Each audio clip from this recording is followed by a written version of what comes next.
ভাই জীবনে অনেক বাঁশ দেখছেন, অনেক বাঁশ খাইছেন, এরকম বাঁশ দেখেন নাই, এই বাঁশ খান নাই কেউ। ভাই রে ভাই, এটা বাঁশ নাকি ভাই অন্য কিছু?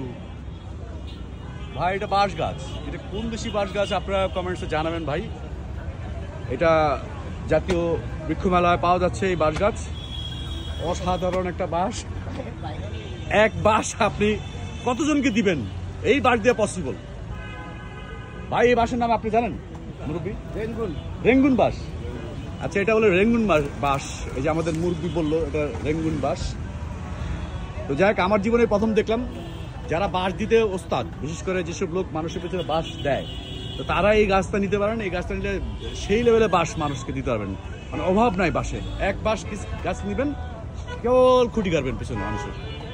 তো ভাই অসংখ্য মানুষকে দিতে পারবেন, এই যে আমাদের মুরব্বী বললো। তবে এটা মুরব্বী একটা নাম বলছে রেঙ্গুন। আপনাদের যদি কোনো ধারণা থাকে এই গাছটা কি হতে পারে, আর এই নামটা কমেন্টসে জানাবেন। এবং এই বাঁশটা কিনতে চাইলে, যারা এই বাঁশ মানুষের পেছনে দিতে চান, তারা কিনতে চাইলে জাতীয় বৃক্ষরোপণ অভিযান চলছে, বৃক্ষ মেলা, সেই বৃক্ষ মেলায় চলে আসে। এই বাঁশ কিনতে চাইলে এই বেলি গার্ডেন নার্সারিতে যোগাযোগ করতে হবে।